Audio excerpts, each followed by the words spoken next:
India ICC champions ട്രോഫിയിൽ സെമിഫൈനലിലേക്ക് ഒരു കാരണവശാലും കടക്കില്ല. ഇന്ത്യയുടെ മത്സരങ്ങൾ ദുബായിൽ വെച്ചാണ് നടക്കുന്നത്. ഇത് ഇന്ത്യക്ക് തിരിച്ചടിയാക്കും.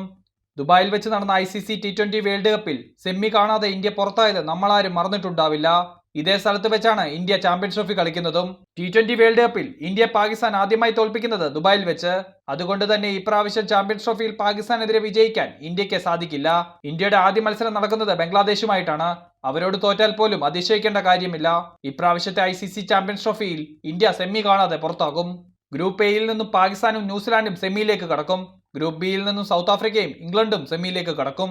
മത്സരങ്ങൾ തുടങ്ങുന്നതിന് മുമ്പേ സെമിഫൈനലിൽ കയറുന്ന ടീമുകളെ മുൻകൂട്ടി പ്രഖ്യാപിക്കുന്നതിനിടയിലാണ് മൈക്കൽ വോൺ ഇന്ത്യക്കെതിരെ രംഗത്ത് വന്നിരിക്കുന്നത്. എന്റെ വലിയൊരു സംശയമാണ്, എന്തിന്റെ അടിസ്ഥാനത്തിലാണ് മൈക്കൽ വോൺ ക്രിക്കറ്റ് നിരീക്ഷകനായത്? ഇംഗ്ലണ്ടിന് വേണ്ടി കളിച്ചു എന്ന് പറയുന്നത് സത്യം തന്നെ.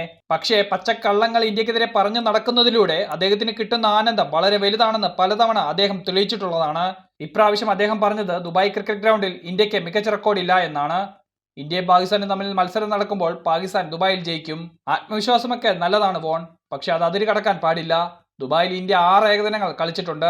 അതിൽ 5 ഇന്ത്യ വിജയിച്ചു, 1 സമനിലയിൽ പിരിയുകയായിരുന്നു. ദുബായിൽ ഇന്ത്യ ഏകദിനത്തിൽ തോറ്റിട്ടില്ല എന്നത് നമ്മൾ ശ്രദ്ധിക്കേണ്ട കാര്യമാണ്. ഇതുകൊണ്ട് തന്നെയാണ് ഇന്ത്യ ദുബായ് ക്രിക്കറ്റ് സ്റ്റേഡിയം ഇന്ത്യയുടെ കളികൾക്കായി തിരഞ്ഞെടുത്തതും. പാകിസ്ഥാൻ ഇന്ത്യയെ ദുബായിൽ വെച്ച് തോൽപ്പിക്കുക എന്ന് പറയുന്നത് നിലവിലെ സാഹചര്യത്തിൽ നടക്കുന്ന ഒരു കാര്യമല്ല. പാകിസ്ഥാൻ ക്രിക്കറ്റ് ക്ഷയിച്ചുകൊണ്ടിരിക്കുകയാണ്. കഴിഞ്ഞ പ്രാവശ്യം ICC ചാമ്പ്യൻസ് ട്രോഫി നേടിയ പാകിസ്ഥാന്റെ നിഴല് മാത്രമാണ് നിലവിലെ Pakistan team. T20 world cup ദുബായിൽ വെച്ച് നടന്നപ്പോൾ ഇന്ത്യയെ പാകിസ്ഥാൻ തോൽപ്പിച്ചു എന്ന് പറയുന്നത് യാഥാർത്ഥ്യം തന്നെ.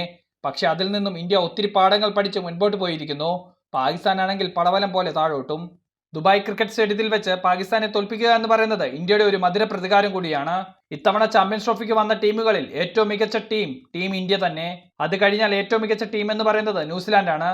കറുത്ത കുതിരകളാകാൻ പോകുന്നത് ബംഗ്ലാദേശ് അല്ല മിസ്റ്റർ വോൺ, അത് ഉറപ്പായിട്ടും ഗ്രൂപ്പ് ബിയിൽ അഫ്ഗാനിസ്ഥാൻ. പാകിസ്ഥാൻ ഇന്ത്യയെ തോൽപ്പിക്കുമെന്നൊക്കെയുള്ള സ്വപ്നങ്ങൾ നിങ്ങൾ കണ്ടോളൂ.